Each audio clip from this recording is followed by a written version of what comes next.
Hello. Awesome. Welcome. So I We just love it when want a Welcome, plan comes Chip. together. yeah, the background looks really good. You Shirt like looks, it? yeah, everything's working great.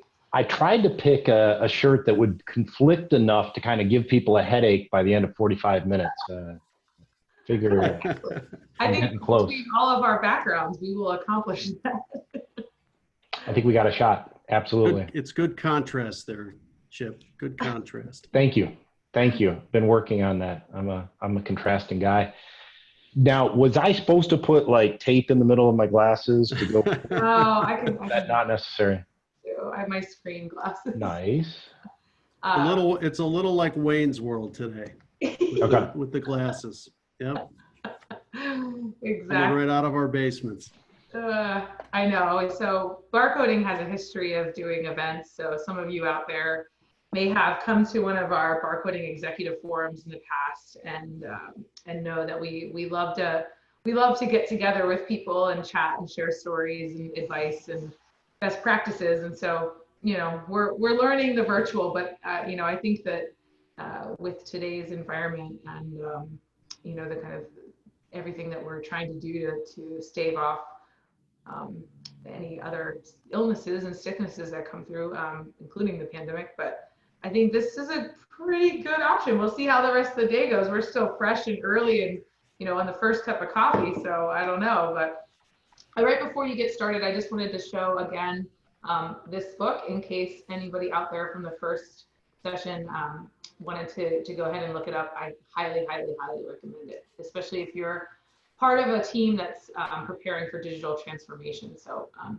take this one down and enjoy it and let me know what you think. So, okay, well, I'm going to go ahead and jump back off. Matt, I'm going to leave this up to you and Chip to go forth and conquer and cover We're on our own. Great. All Thanks, right. Jody. Appreciate it. Thanks, Jody. Chip, welcome. Thank you for Matt. being our guest today on behalf of Zebra, who has been a longtime partner of Barcodings. And with me today, I've got Chip Yager, who is the Vice President of Corporate Strategy for Zebra. So welcome, Chip. Thank you, Matt. Appreciate the time. Appreciate the opportunity. It's kind of fun to get together and have an excuse to talk to you about the stuff we care most about in the world, supply chain stuff. Absolutely. So today we're going to talk supply chain investment priorities in the response of COVID-19. That's the hope. Yeah. Anything going on there today, Chip? Anything going on? In the supply chain? Exactly. No, not whatsoever. Everybody's just kind of steady state. Winging it. Yeah. No, it's no big deal. There have been, and I bet you most people on this webinar have, had readouts, analyses, and stuff that has gone through just the extent and some of the impacts that have already been happening. It seems like every one of Zebra's customer verticals has had some major impact in some ways. I mean, whether you're talking retailers or warehouses, delivery folks, healthcare professionals, everybody has been through the ringer on this in some way, shape, or form. So, but the thing that has struck us as we've gone through this, the impact of COVID hits, you realize it's a big deal. And one of the first things we do as a company is we try to kind of gather together what we know out there. And we're touching every one of the biggest customers in a given vertical. So we're already calling on and have, great relationships with the biggest retailers out there, the biggest delivery companies, et cetera, on down the road. And we, worldwide, we kind of gather in the salespeople that are calling on these customers and talking to them every day. We bring together our strategic folks that manage each vertical. We even, bring together our own supply chain, that's managing our manufacturing, managing our delivery and distribution. And we get them on calls and go, hey, look, what are you seeing out there? What's going to be your reaction to this thing? What do you think is short term? What do you think is long term out of this? And how are you going about it? And so That's been something that we just completed, over the past couple months, and kind of educated the rest of the company on across the board what we're seeing out there. And while you would think that a lot of it is kind of straightforward stuff, that the implications are obvious, in a lot of cases the implications weren't that obvious to us, and we were surprised at some of the follow-on impacts we didn't expect. I mean, everybody would expect, for instance, that companies that are doing deliveries right now are just loving life, right? How much volume can they take? But it was surprising how that all worked out. There's a lot of volume, right? Right now, probably, we've seen a spike over the last, 100 days or so. How are you hearing companies, have they all been prepared for that? We know the leaders in the market that have been out on this for a while, but how are some of the mid-market companies? How are some of, companies that maybe haven't made the pivot to that? How have they dealt with this over the last 100 days? Yeah, it's been interesting to watch, because even if you're a big company, I don't know how many people might have tuned into UPS's earnings report and their investor readouts, but it's crazy what they've been dealing with.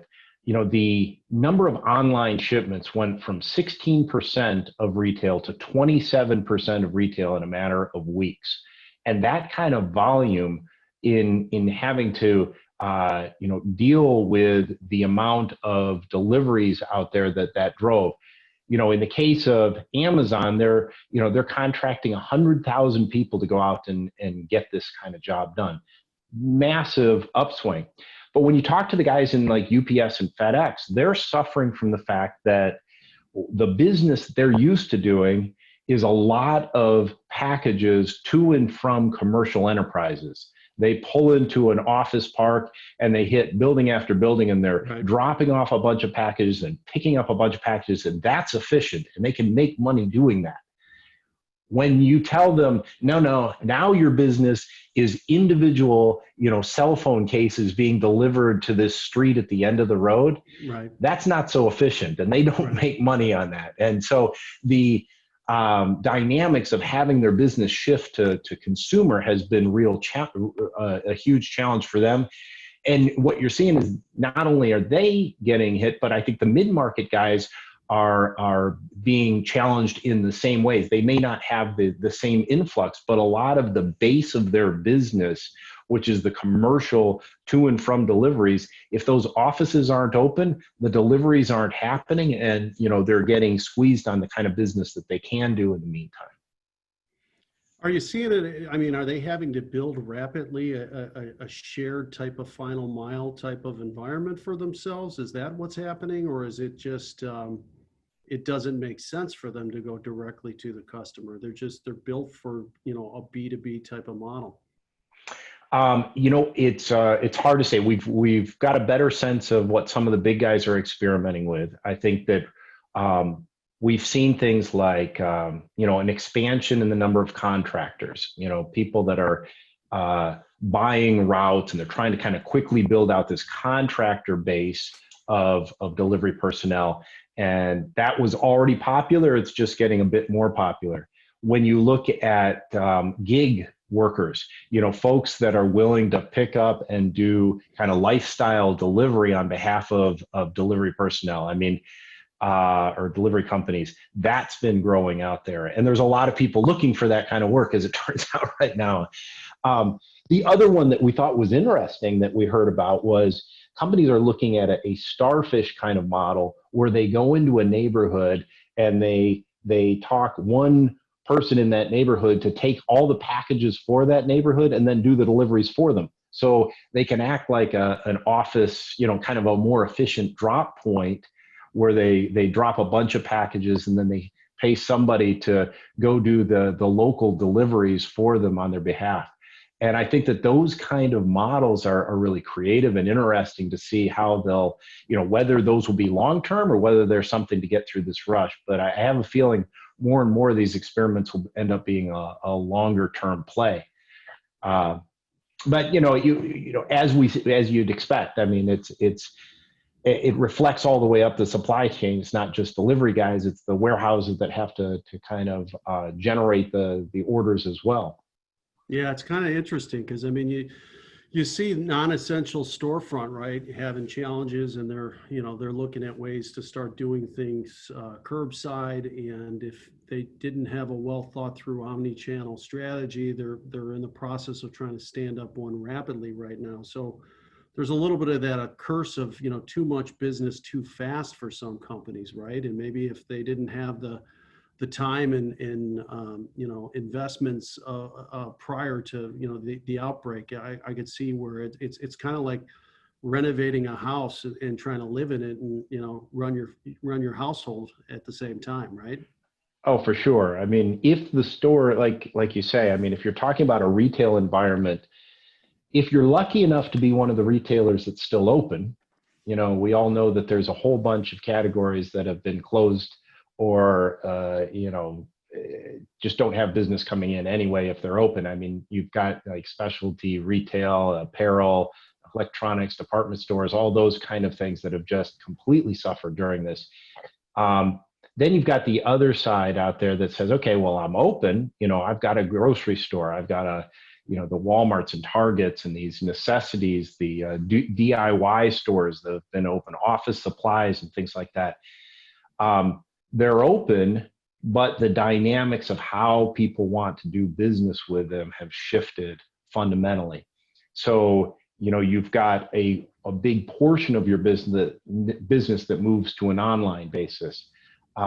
We've had statistics out there that are just kind of mind-boggling. Ocado in the UK handles online grocery orders, and they had a 10x increase in the amount of orders in just a matter of weeks.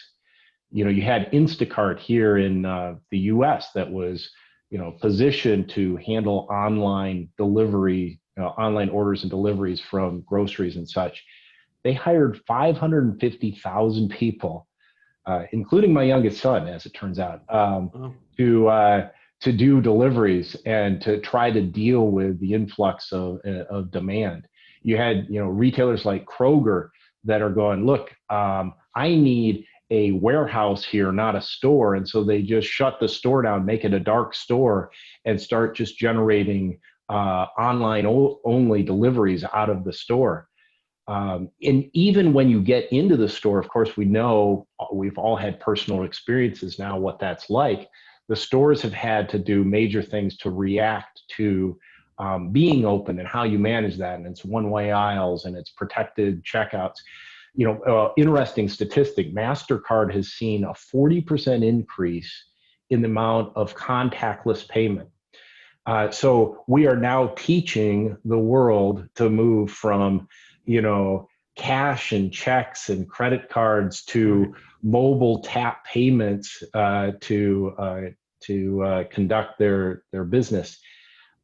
So it's crazy how fast that dynamic. I saw it firsthand last Sunday on Father's Day. I took my 3 daughters to the driving range. I tried to hand the attendee cash to pay for the golf balls, and he said, "I can't take cash." And, you always thought cash was king, but in this case, they're wanting to do contactless transactions now. So right. But I think sometimes it takes these forcing functions for people to try something, and then once they try it, they go, "Oh, I'm never going back." I think that's the way I'm going, and I got to imagine there's retailers out there that are like, "Yeah, contactless, mobile payment type things. That'll be something in the future," and they're now going, "I think that's probably now." It's happened at an amazing rate out there, but. The biggest struggle for the retailers out there is that the more of their business that moves out of the store into an online, whether that be a direct delivery, you might have warehouses, if you're Target and companies like that, you might have direct delivery warehouses, or if it's delivered out of your store directly to a home. The cost of that transaction versus a traditional one where the customer came in, did all the picking themselves, walked through the retailers and drove it home themselves. The cost is night and day. It costs them a ton more to do this online kind of business, but they're selling the same stuff along the way. So it's really challenged the profit of the retailers, even if they're doing big business in the meantime. And that's so how do they make this kind of process efficient, and how do they manage their supply chain to have the right stuff in stores and manage the pull from two different places at the same time, online sales and people walking by and picking it off the shelf. So do you think, I mean, I've seen, data around the kind of commercial real estate footprints that we have in this country, right? It's about 4x from any other place in the world.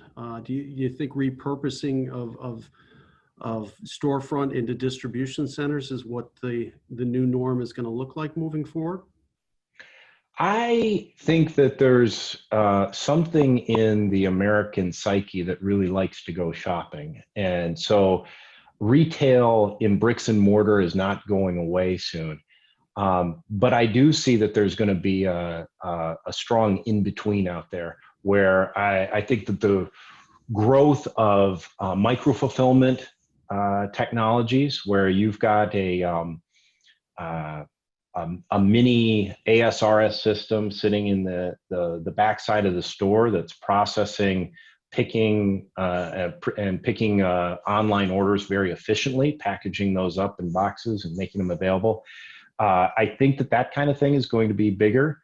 I think that stores will have to get efficient at managing, and even if they don't use that kind of technology, I think that there's opportunities to ship from stores that's a lot more efficient than shipping from a distant warehouse. And stores are going to invest in technology that helps them help their associates actually process those kind of orders on a timely basis, respond quickly, and more importantly, they're going to have to figure out how to manage and view their inventory accurately, monitor their inventory accurately enough so that they don't sell the same item twice, and start disappointing and causing the customer satisfaction impacts that those can have. How is Zebra looking at that in terms of investments and emerging type of technologies that are now available to that sector? Yeah, there's a lot in that we're involved in because we're in a major position with the retailers today. I mean, today most retailers seem to have a Zebra device in the retail associates' hands, whether they're doing it for a stocking purpose or customer support or just managing their daily tasks. And so we're already, they're helping them with their store associate daily needs. The challenge is how do we put them in touch and grow those capabilities so that we can task that associate, the right associate with the right next step to identify what needs to be done and get it done on a timely basis. So there's a few different places that we've been heavily invested in. One is what we call prescriptive analytics. And we bought a company last year called Profit Tech. And now we've kind of name branded it Zebra Prescriptive Analytics. And what they do is they look at the data streams that a retailer has. So the POS data and the inventory data and the shipments and delivery data. And they can look, they can do analytics and apply patterns, look for certain patterns in there that indicate that there's an opportunity for improvement. So, when you think about things like, hey, every other store that's like you is selling this particular item, and we know we shipped you some of that item, but you're not selling any. I think we need to go generate a task and look what's happening on that shelf. And so you send a task through the analytics smart tasking application. You send a task to an associate and they go check out the shelf, and maybe the shelf is empty of that SKU, or maybe somebody did the wrong planogram and so the wrong SKU is sitting there. nobody knows it, but there's no gap, but it's the SKU you need there is not. Or maybe it's that, the one that you're showing is damaged or there's some poor quality issues with it. And so nobody's buying it because you've got a quality issue with your vendor. Those kind of things can be chased down through the chain, but recognized up front based on data analytics, and then drive tasks to actually get that addressed in real time. I mean, there's the number of training opportunities that are out there to improve how the sales are made or how customers are supported, looking at returns and what is a proper return, what is an improper return, how do you recognize when there's potential theft going on, transfer of goods. A lot of times that can be an indication that somebody might be trying to do something wrong or making changes that cause abnormalities or problems in the inventory system, pricing discrepancies, identifying those. There's amazing anecdotes if you talk to the ZPA team that they are able to quickly identify, and with very little investment. It's not a huge investment on the part of the retailer, but using their own data to help them improve their operations on a daily basis is a huge part of this. Yeah, I think it's imperative, right? Because I think there's really a high cost of not getting something right? And so, like you mentioned, returns can be, an enormous expense on a company. And so, the analytics piece of this, I think, is going to continue to be where companies are going to invest. I mean, we've been collecting data for a long time, right? And now it's about putting the data into action and making it something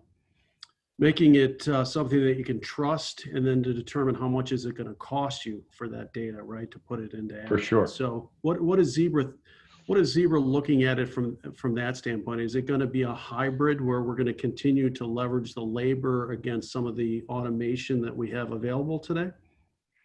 Oh, I think so, for sure. I mean, if we just look at in a retail environment, for instance, people expect people to help them.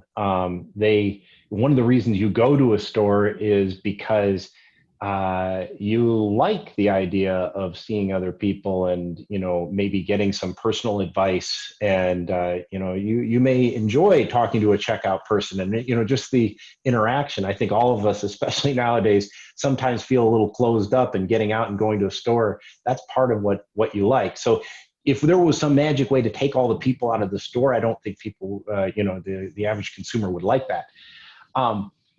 At the same time, you've got, people are risky in a lot of different ways, right? You talk about, just going back to the prescriptive analytics for a sec, the checkout person has a lot of control and a lot of power in a retail environment. And there are patterns that you can run on seeing what happens. And one of the patterns that you can run for ZPA is that, hey, let's look at the way returns are being managed. And if you're starting to see a bunch of non-receipted returns that come quickly after somebody, just buys something, there's a potential that what's happening there is theft. And, so somebody walks into a hardware place and they buy an expensive drill and they walk out. And the cash register person turns around and they do a non-receipted return for that good that never came back, and then put the money in their pocket and go, yeah, they returned that goods, and we gave them the money. But you can use ZPA to actually identify that is happening, and then use the camera overhead, which most retailers have, to actually watch and go, yeah, look at that. There was no customer there while they were processing this return, and start to figure out that you've got a problem there.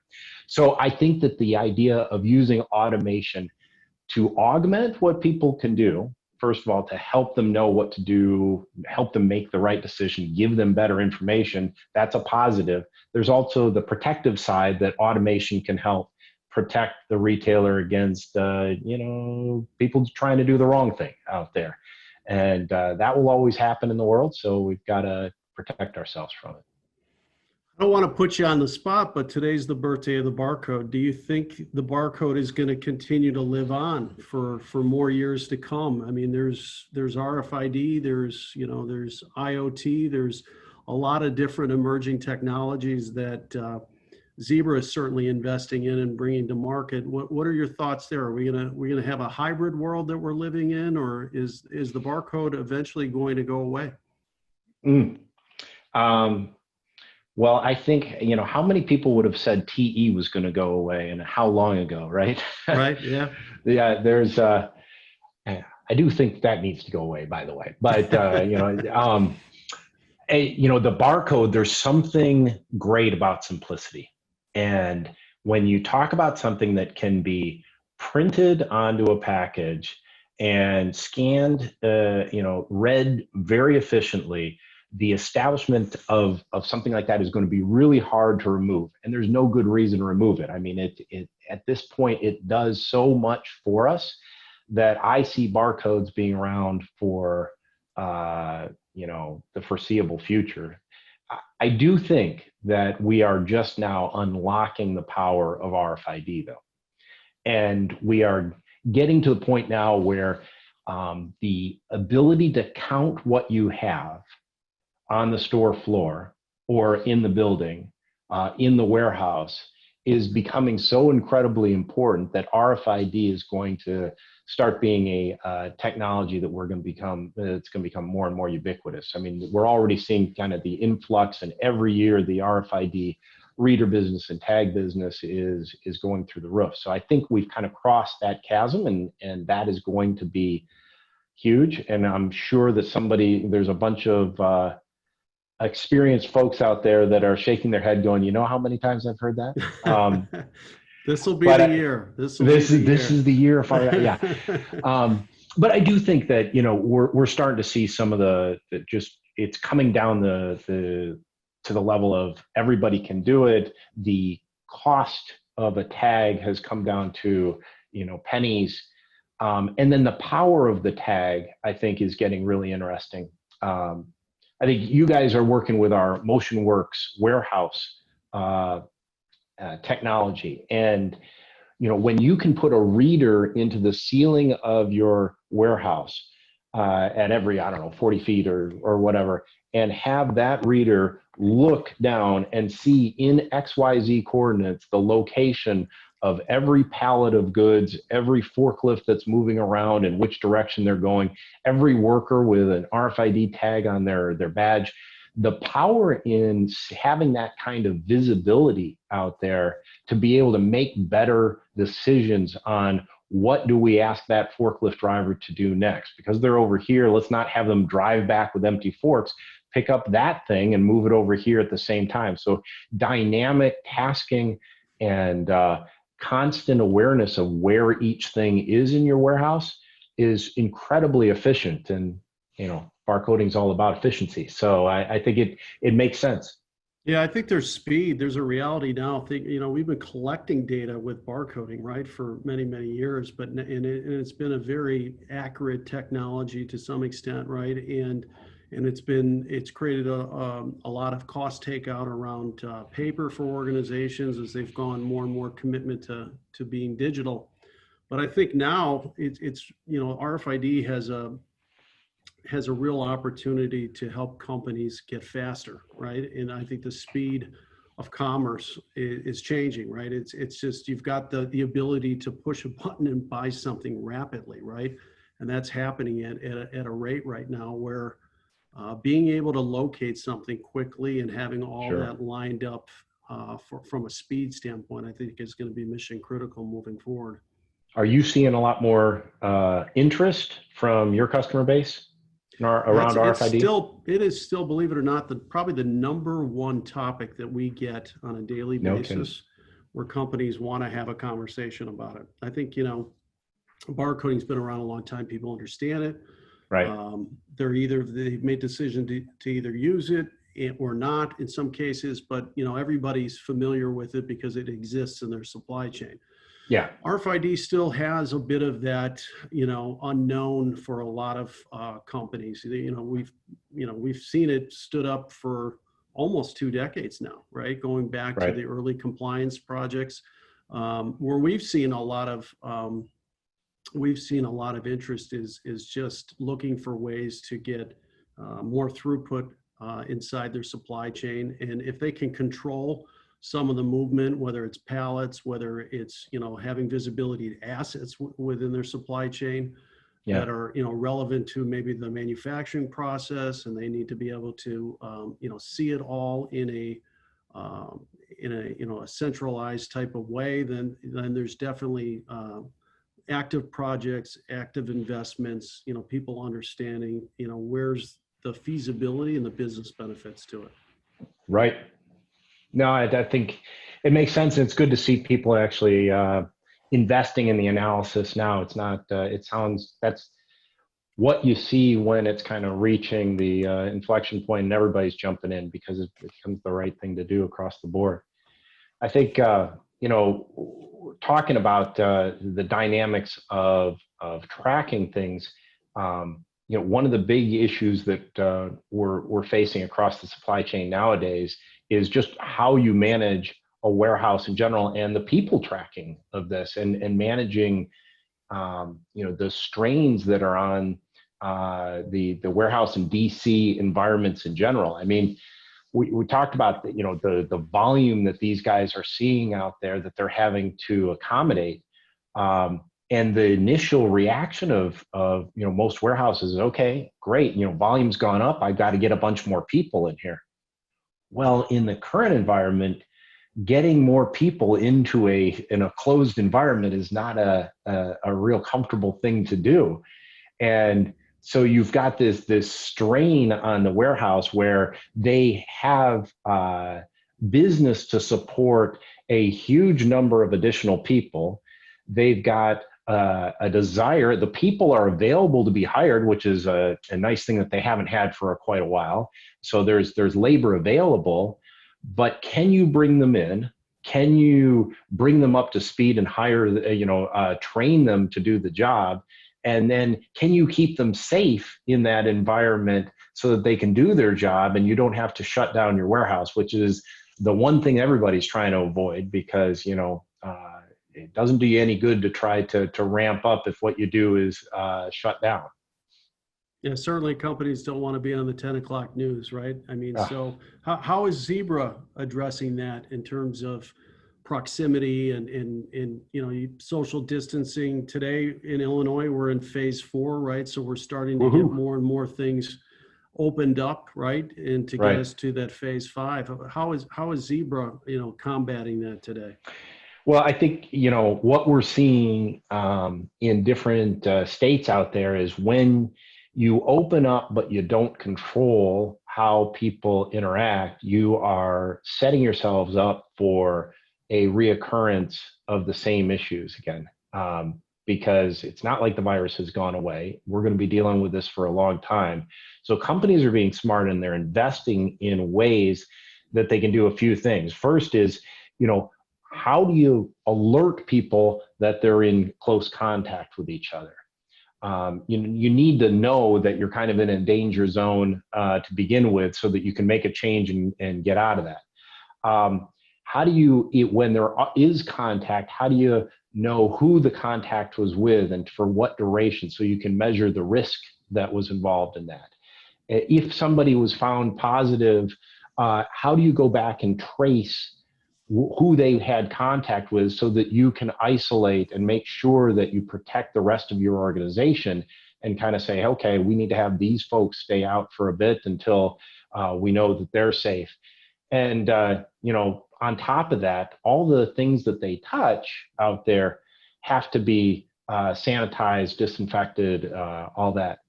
We have, Zebra has a specific solution around this now called MotionWorks proximity, and it's proximity and contact tracing. And so we're utilizing the power of the Zebra handheld mobile computers and using their Bluetooth capability to measure distances from one employee to another, to send all that information to the cloud, so that we're recording how long that they're in contact within 6 feet of another person, who that other person was, creating that chain of contacts out there so that if anything happened, we can go back in time and figure out, who might have been exposed and what their risk level is.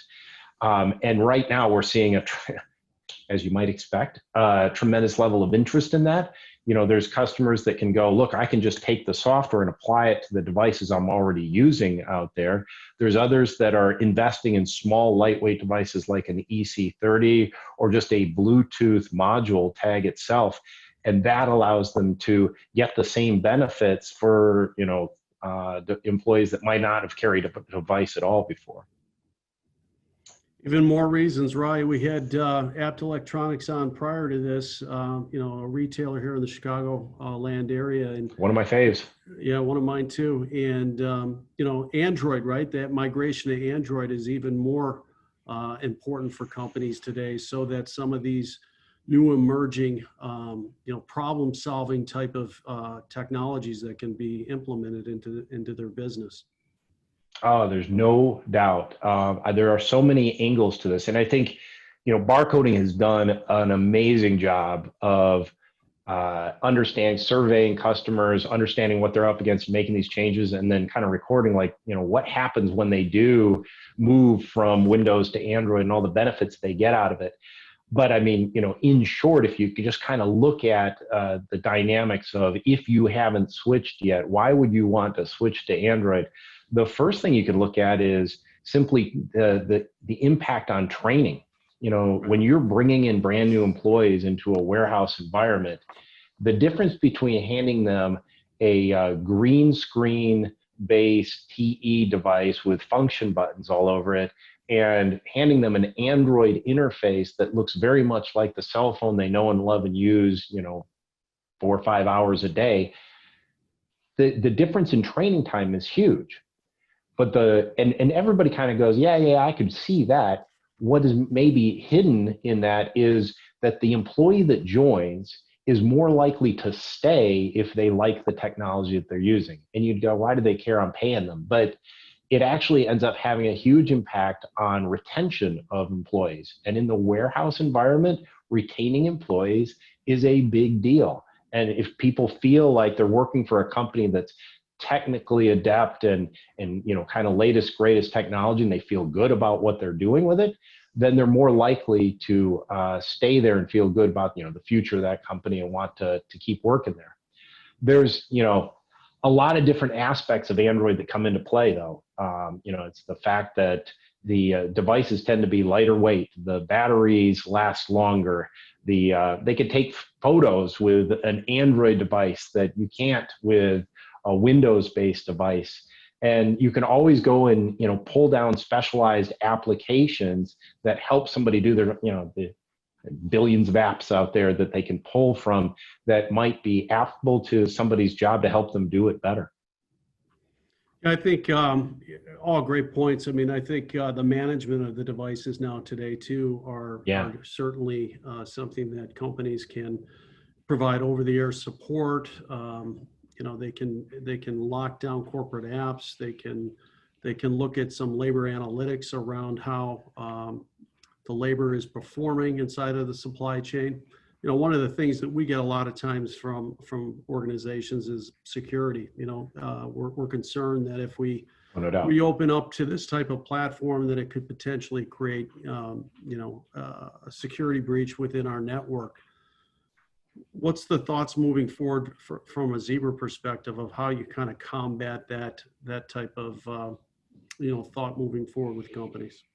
Well, I don't think there's anything less secure than being on an unsupported platform. So, if you stick with, if you're on Windows CE or Windows Mobile, you are basically on a platform that is unsupported by anybody from a patching perspective. So anyone who wants to hack into that and does so, you've got nobody that's going to help you actually address that here. And from a security audit, I think that that's kind of a black eye.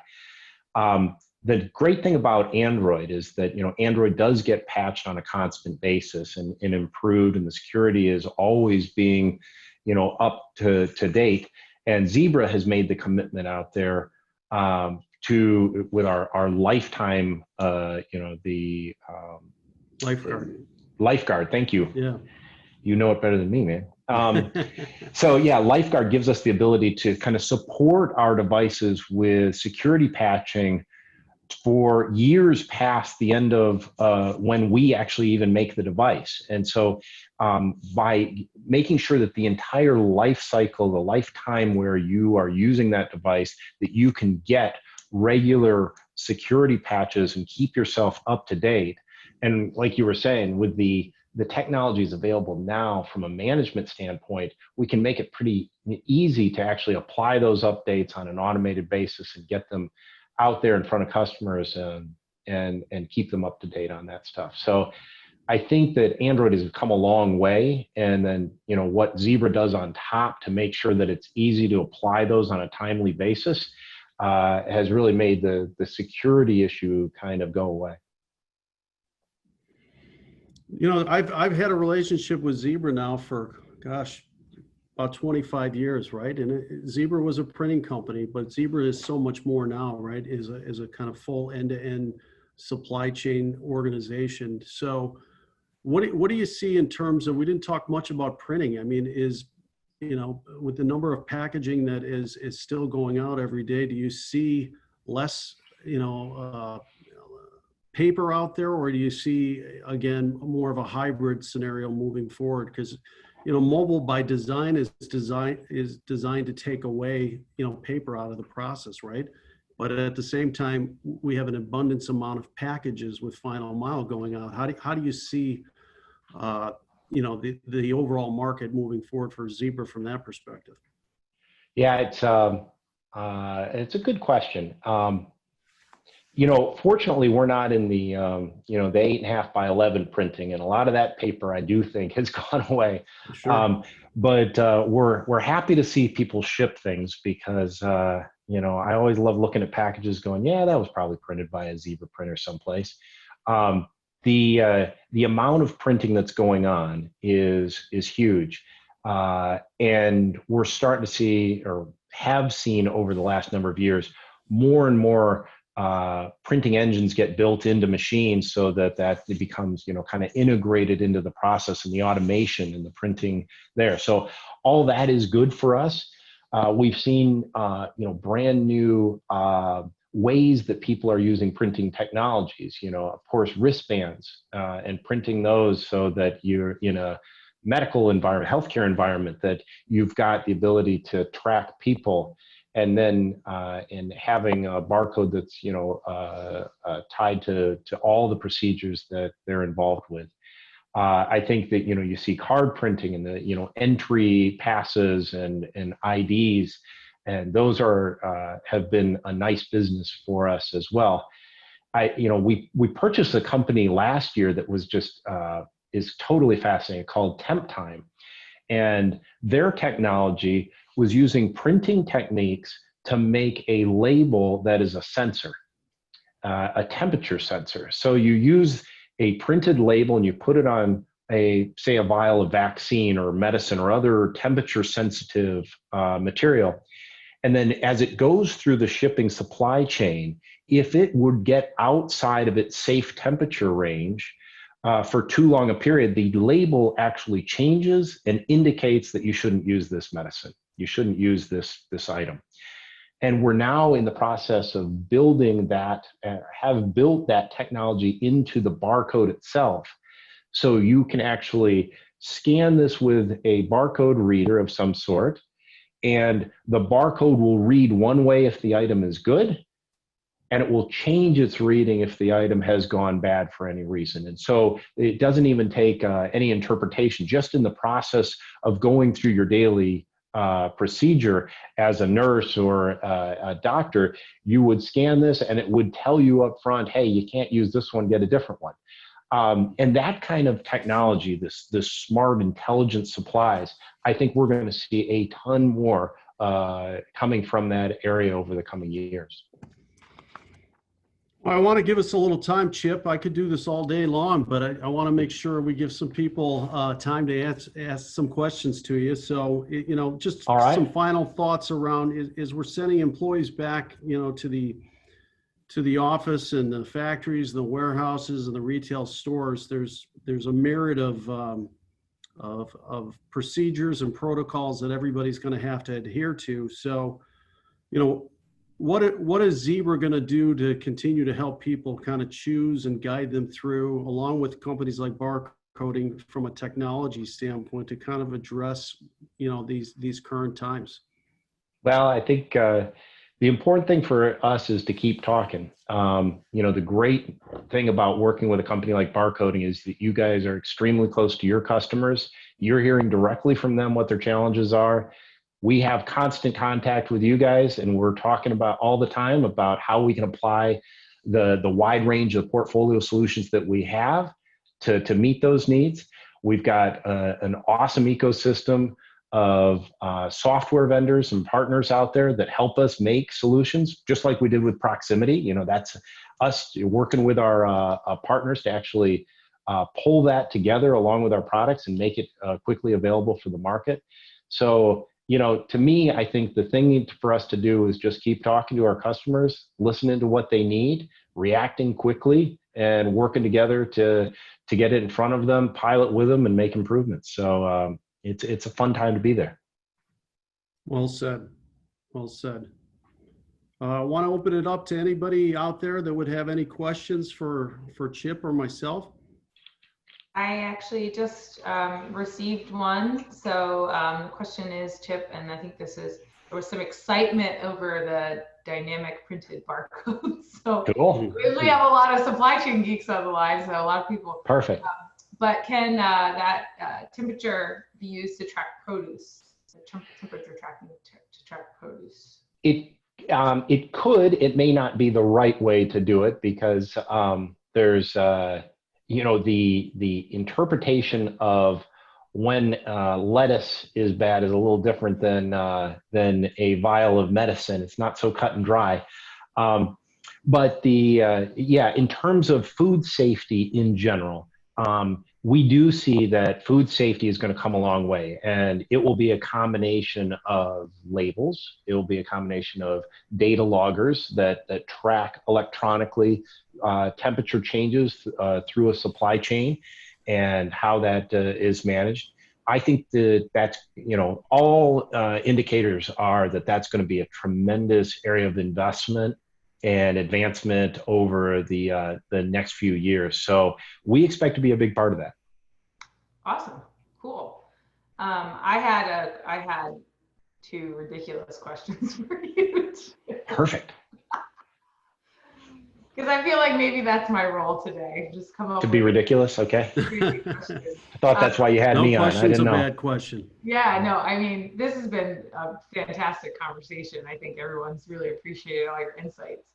But of course, I wanted to get personal. So what really, like right now, like what makes you geek out the most? Wearing shorts as I do. That's pretty geeky, isn't it?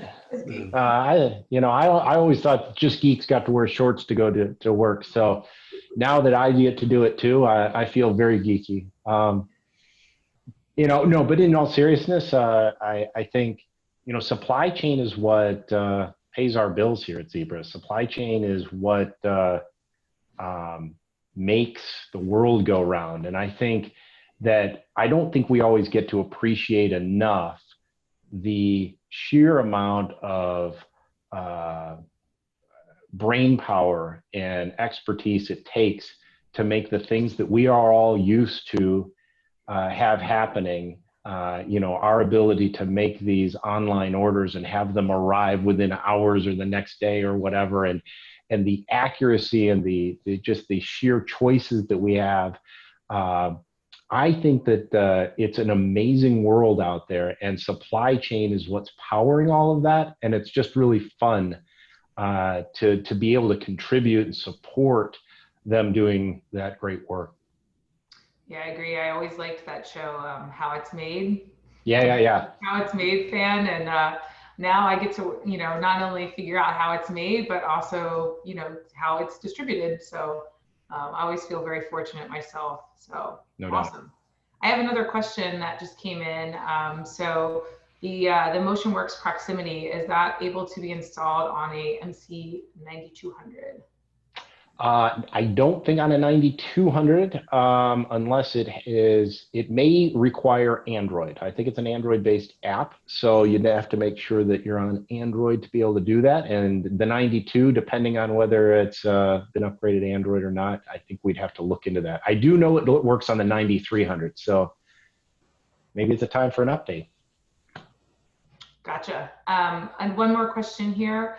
So, so for, a company that's maybe on the fence or maybe just about to start to either reopen or repopulate, which is kind of a term that we started using around here, where do you suggest someone starts? And I think, Chip, you start this off, and then if Matt has anything to add. Yeah, I mean, I think safety is always the number one concern. Nobody wants to, you can't talk about building up the volumes and bringing people in until you have a plan to keep them safe. And I think people that are coming back to a business want to know that there's a plan and they know how it works. And so, things like proximity monitoring, I think, are kind of fundamental to what people should be considering as they look at how they're going to repopulate, reopen, and bring their business back up to the levels it was before. Matt, yeah, other things? I would add, I would say, focus in on the people. The safety is the most important part.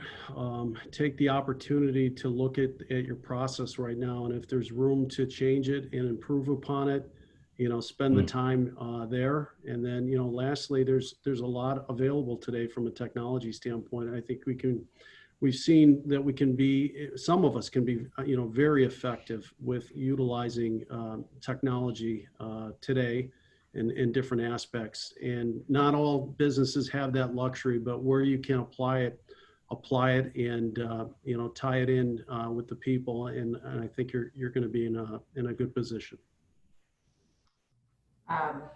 Awesome. Okay. I was just checking. I thought another question came in, so it looks like we're good there.